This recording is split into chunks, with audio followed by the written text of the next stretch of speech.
आज हम बात कर रहे हैं उस अनादि शक्ति की जो संपूर्ण सृष्टि की रचयिता और पालनहार है। वे परमपिता परमेश्वर अनंत अविनाशी और सर्वशक्तिमान है। उनकी महिमा का गुणगान चारों वेद करते हैं। उनका स्वरूप इतना अद्भुत और असीम है कि उसे शब्दों में बांध पाना संभव नहीं है।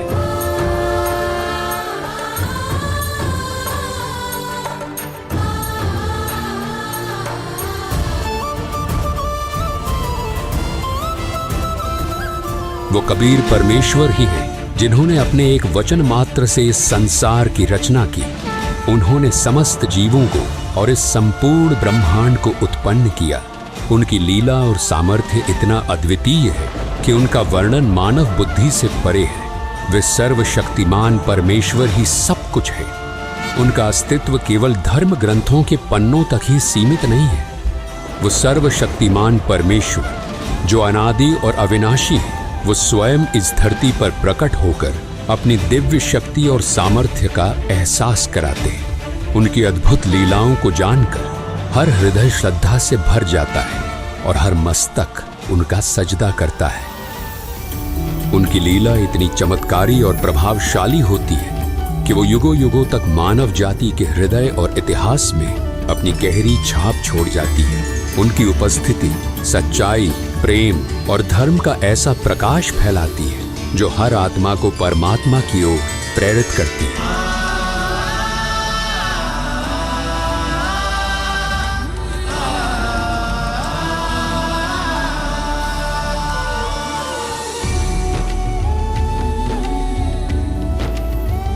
ऐसी ही एक अद्वितीय लीला घटी थी आज से 507 वर्ष पहले, जब मोक्ष की नगरी के नाम से प्रसिद्ध काशी में अंधविश्वास और पाखंड अपनी चरम सीमा पर था।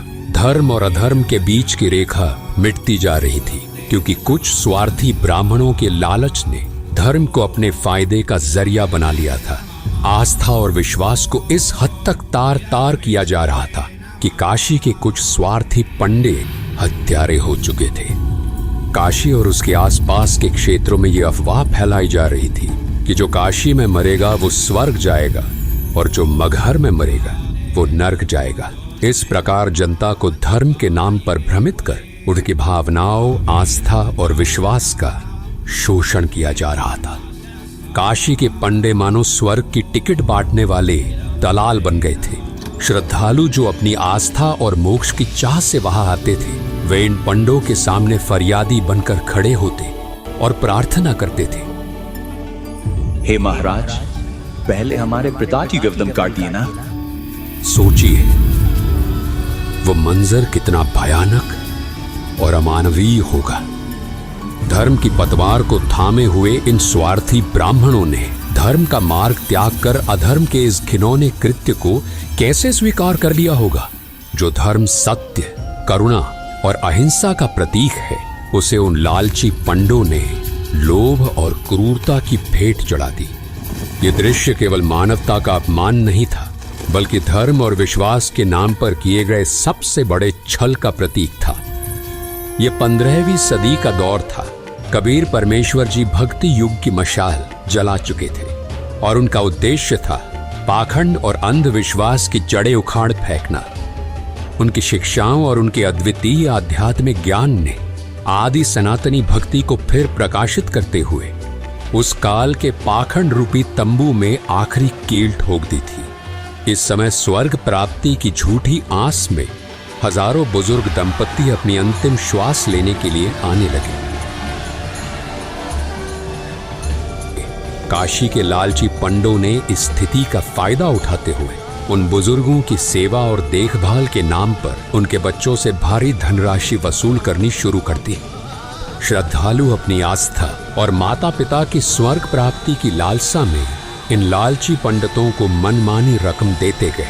ये पूरी व्यवस्था धर्म के नाम पर फैले एक बड़े छल और स्वार्थ की प्रतीक बन चुकी थी, जिसे कबीर परमेश्वर जी ने चुनौती देने का साहस दिखाया। कुछ समय बाद जब काशी के पंडित इतने बुजुर्गों की सेवा और देखभाल करने में असमर्थ हो गए, तो उन्होंने अपने स्वार्थ और लालच को पूरा करने के लिए एक नया षड्यंत्र रचा।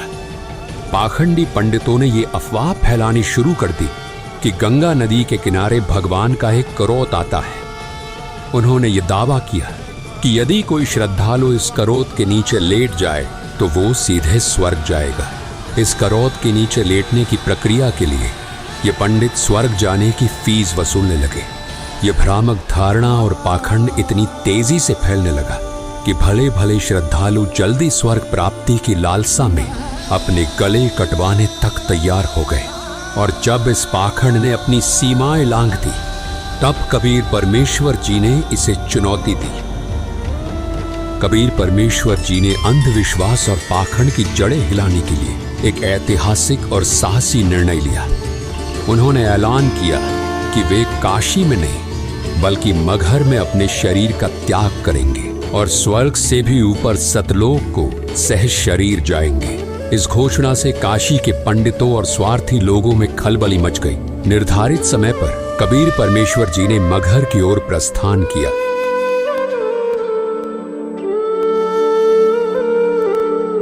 ये सुनकर काशी नरेश वीर देव सिंह बघेल अपने सैनिकों और पंडितों के साथ मगहर के लिए रवाना हो गए। मगहर पहुंचने पर वहां के शासक बिजली खान पठान, जो कबीर साहिब जी के शिष्य थे, वो भी अपने सैनिकों और मुसलमान लोगों के साथ गुरुदेव के स्वागत और अगवाई के लिए पहुंच गए। उन्होंने गुरुदेव को दंडवत प्रणाम किया। कबीर परमेश्वर जी ने उन्हें मगहर में शरीर त्यागने से पूर्व स्वच्छ जल से स्नान करने की व्यवस्था करने को कहा। गुरुदेव की आज्ञा पाकर बिजली खान पठान ने तत्काल ही राजमहल से स्वच्छ जल लाने की व्यवस्था शुरू कर दी। इस पर कबीर परमेश्वर जी ने बिजली खान पठान को कहा, राजमहल से जल लाने की कोई आवश्यकता नहीं, मैं नदी में बहते जल में स्नान करूंगा। बिजली खान पठान ने अपने गुरुदेव कबीर परमात्मा जी से प्रार्थना की, हे गुरुदेव, यहाँ पास में ही एक आमी नदी है जो भगवान शिव के श्राप के कारण बहुत समय से जल विहीन है।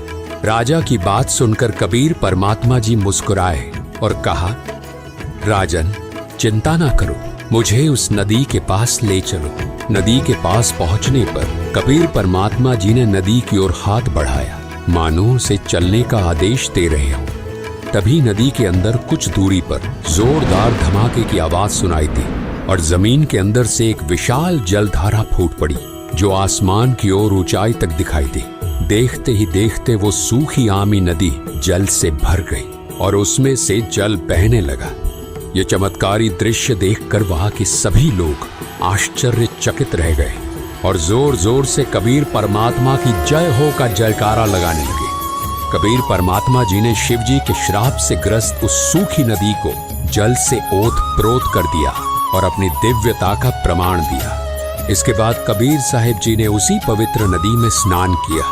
ये चमत्कार परमात्मा कबीर साहिब जी की शक्ति का एक छोटा सा नमूना था।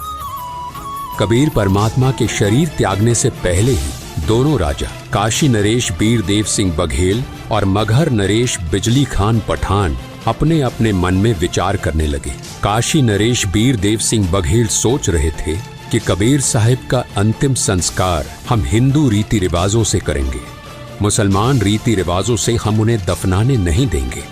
दूसरी ओर मगहर नरेश बिजली खान पठान अपने मन में विचार कर रहे थे कि हम कबीर परमेश्वर जी का अंतिम संस्कार मुस्लिम परंपराओं के अनुसार करेंगे, यानी उन्हें कब्र में दफनाएंगे।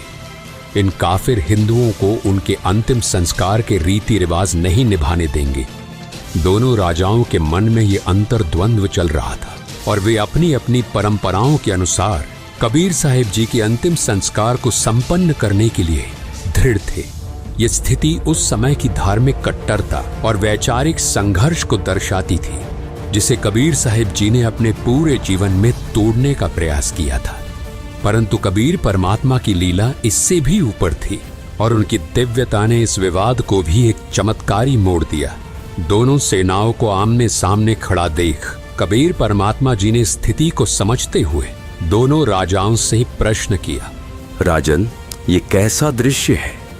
तुम दोनों के बीच ये युद्ध जैसी स्थिति क्यों उत्पन्न हो रही है? परंतु वे दोनों राजा वीर देव सिंह बघेल और बिजली खान पठान अपने गुरुदेव के सामने सिर झुकाकर खड़े रहे और कुछ नहीं बोले। जब काफी समय बीत गया और किसी ने कुछ नहीं कहा, तब पास खड़े एक मुसलमान सैनिक ने आगे बढ़कर कहा कि हे कबीर जी, हम आपका अंतिम संस्कार मुस्लिम रीति रिवाज से करेंगे। इन काफिर हिंदुओं को आपकी देह को हाथ लगाने नहीं देंगे। ये बात सुनकर एक हिंदू सैनिक भी आगे आया और कबीर परमात्मा जी से प्रार्थना करते हुए बोला, हे गुरुदेव, हम आपका अंतिम संस्कार हिंदू रीति रिवाज से करेंगे। इन मुसलमानों को आपके देह का अंतिम संस्कार उनके तरीके से नहीं करने देंगे। कबीर परमात्मा ने शांत और गंभीर स्वर में दोनों राजाओं और उनकी सेनाओं को संबोधित किया। उन्होंने कहा, तुम सब एक ही परमात्मा की संतान हो। धर्म, जाति और परंपराओं के नाम पर लड़ाई करना व्यर्थ है। हिंदू और मुस्लिम दोनों को एक साथ मिलजुल कर प्रेम और भाईचारे के साथ रहना चाहिए। यही सच्चा धर्म है। और मैंने तुम सबको 120 वर्षों तक क्या शिक्षा दी है? क्या मैंने तुम सबको ऐसे लड़ाई करना सिखाया है? कहाँ गए मेरे वो उपदेश जो मैं आज तक तुम सभी को बताता रहा कि हिंदू मुसलमान तुम दो नहीं हो, तुम सब एक ही परमात्मा की संतान हो। और आज तुम फिर वही खड़े हो। इसके बाद कबीर परमात्मा जी ने सभी को शांत रहने का आदेश दिया। कहा, यहाँ नीचे एक चादर बिछाओ और जब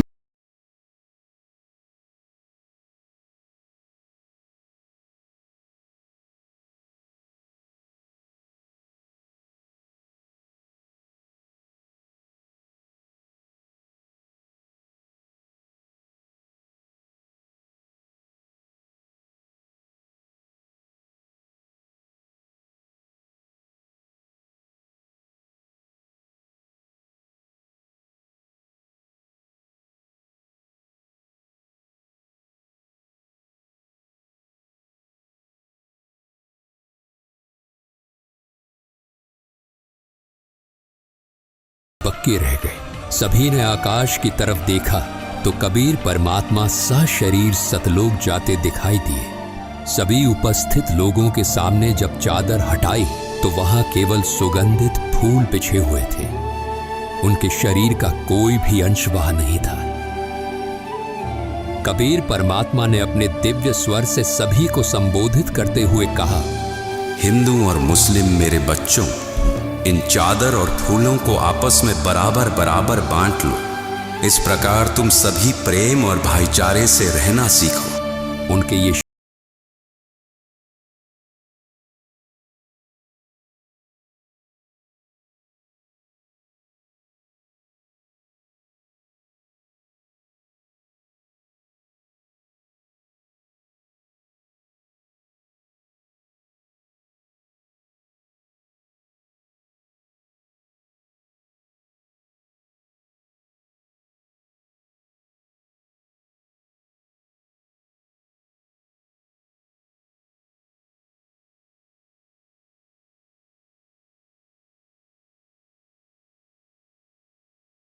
पंडितों, आज मैं मगहर से सहशरीर अपने धाम सतलोक जा रहा हूँ। तुम सब अपनी पोथियों और वेदों को खोलकर देख लो। मैं वही परमात्मा हूँ जो स्वर्ग से भी ऊपर सतलोक में रहता हूँ। उनकी वाणी सुनकर सभी लोग स्तब्ध रह गए। कबीर परमात्मा ने अपने सतलोक गमन से ये संदेश दिया कि परमात्मा की सद्भक्ति करने वाला साधक, चाहे कोई मगहर में अपना शरीर त्यागे या काशी में, सच्ची भक्ति करने वाला अपने उद्देश्य लोक को ही प्राप्त करता है। काशी में मरने वाला स्वर्ग और मगहर में मरने वाला नर्क जाएगा। इस भ्रांति को उन्होंने सदा के लिए मिटा दिया। कबीर परमात्मा ने अपने दिव्य चमत्कार और सद्भक्ति के उपदेशों के माध्यम से लोगों को धर्म और सच्चाई का मार्ग दिखाया। उनके इस अद्वितीय संदेश ने सभी लोगों को अपने वास्तविक स्वरूप और परमात्मा की भक्ति का महत्व समझाया। दर्शकों, आज उस पवित्र दिन को उन्हीं के स्वरूप बंधी छोड़ सद्गुरु रामपाल जी महाराज जी के सानिध्य में कबीर परमेश्वर जी के निर्वाण दिवस के रूप में मनाया जा रहा है। धन्यवाद।